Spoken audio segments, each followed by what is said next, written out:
শ্রীরামকৃষ্ণ ভক্তমালিকা কালীপদ ঘোষ অন্তিম পর্ব।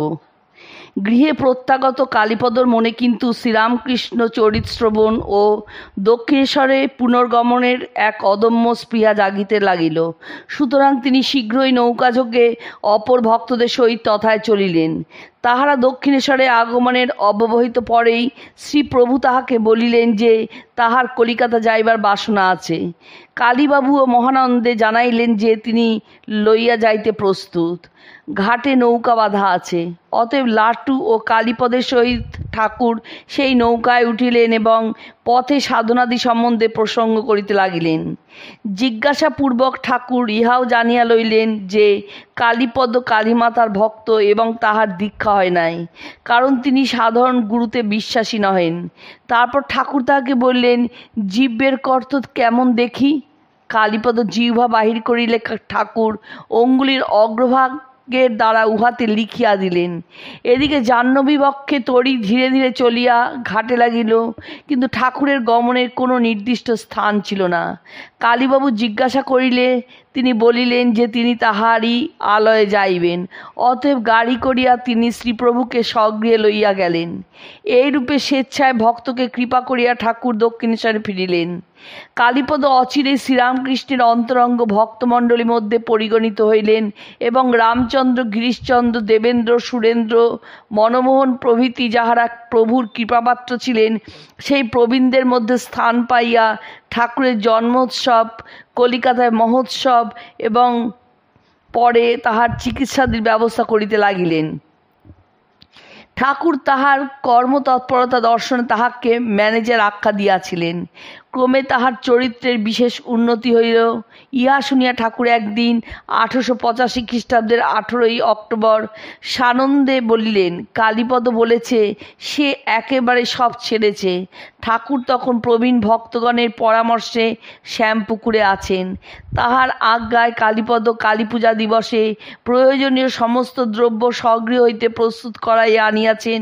তিনি দীপাবলি প্রজ্বলনান্তে অর্চনায় দ্রব্য সম্ভার নিকটে সাজাইয়া দিলে যথাকালে ঠাকুর পূজা আসনে বসিয়া সমাধিস্থ হইলেন।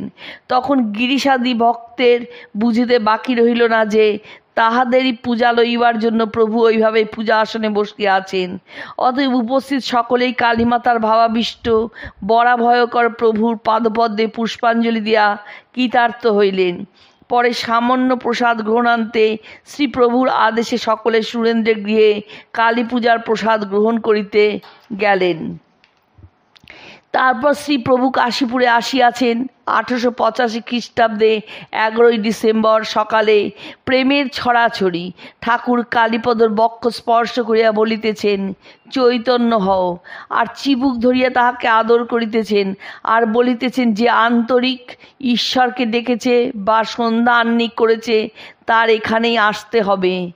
শ্রীরামকৃষ্ণের লীলা সংবরণের পর দেখা যাইত যে গিরিশ ও কালীপদ তাহার ছবির সম্মুখে দীর্ঘকাল নীরবে বসিয়া থাকিতেন, যেন তাহার দর্শন লাভের জন্য আকুলতাপূর্ণ মৌন প্রার্থনা জানাইতেছেন।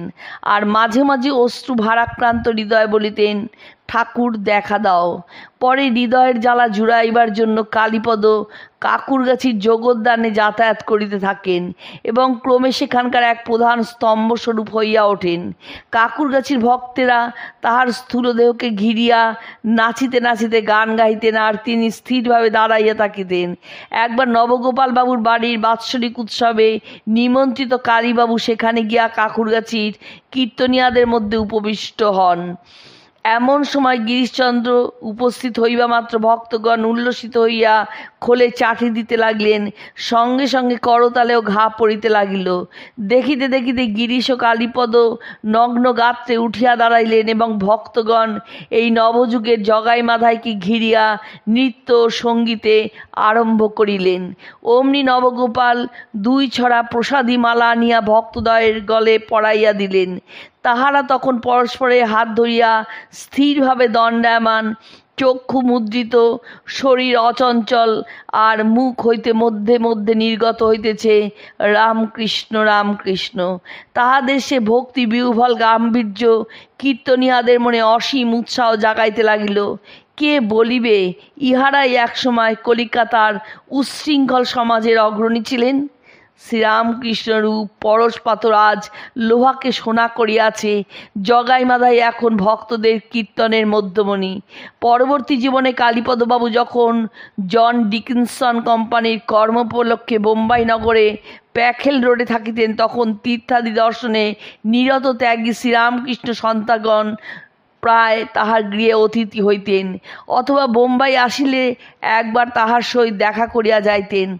এইরূপে বিভিন্ন সময় স্বামীজি, ব্রহ্মানন্দজি, তুরীয়ানন্দজি, অভেদানন্দজি, অখণ্ডানন্দজি প্রভৃতি তাহার গৃহে গিয়াছিলেন। সাংসারিক জীবনে কালীপদবাবুর সাফল্যের উল্লেখ পূর্বেই করা হইয়াছে। তাহার চেষ্টায় ভারতের বহু বড় বড় শহরে কোম্পানির শাখা খোলা হইয়াছিল। বিলাতি কোম্পানি হইলেও কালীবাবুর নির্দেশে এই সকল শাখা অফিসে শ্রী শ্রী ঠাকুরের ছবি শোভা পাইত। তিনি বিশ্বাস করিতেন যে তাহার চরিত্রের পরিবর্তন ও কার্যে উন্নতির মূলে ছিল শুধু শ্রীরামকৃষ্ণের আশীর্বাদ। 1905 খ্রিস্টাব্দে 28 জুন তিনি আনন্দধামে গমন করেন।